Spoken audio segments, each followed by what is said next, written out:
rivet setter has three main perishable tools: the driver, jaws with jaw springs, anvil. Each of these tools is designed specifically for a riveting application. For this demonstration, we're going to have power removed. You may want to have your machine locked and tagged out, but I'm not going to be wearing safety glasses or other equipment since we've got this machine in a safe environment.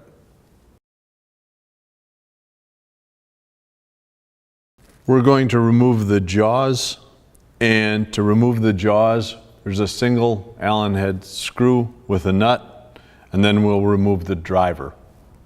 To make it easier to remove the driver, I suggest removing the anvil first.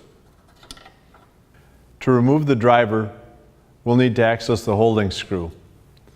To do that, we'll need to manually roll the machine over. I'm first going to trip the clutch by pulling on the solenoid and rolling it over. Now I can loosen the set screw and remove the driver. To install the driver, we're going to want the flat against the tracks, and the indent will be positioned so that it's directly behind the set screw. Now we can slide the driver up into position, and the set screw will go in the indent provided in the driver. We can lock it in place. We want to make sure the flat is oriented toward the slide guides to prevent damage.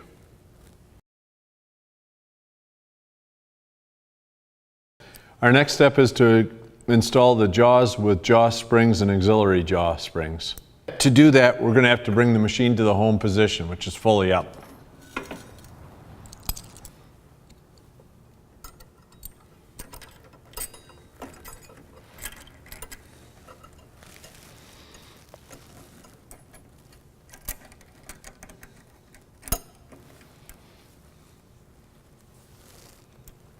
As we tighten the jaw springs, we want to make sure that they're in the slot provided in our vertical.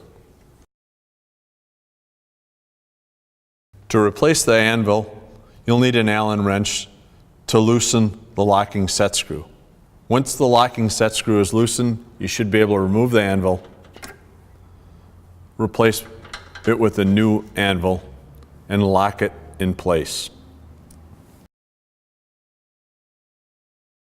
Now that all tooling is installed, we can check the jaw up and down stops. With the jaws in the fully down position, they should be a 32nd above the pin. The set screw at the bottom sets the jaw down stop. It is locked in place with a set screw and jam nut. To adjust it, the jam nut must be loosened and the set screw backed out. To lower the jaw down position, turn the screw out. To raise the jaw down position, turn the screw in. Lock it with the side set screw and jam nut.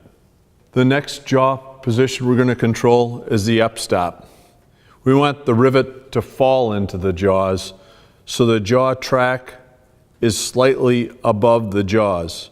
We want the jaws to be set 3 to 5 thousandths below the track. To do this, there's a jam nut and Allen head screw. To change the position of the jaw up stop, first loosen the jam nut. Turning the screw out raises the position. Turning the screw in lowers the position. We want to check that the jaws are in line with the track. We can use a tool, which is the body spacer tool we use in our factory.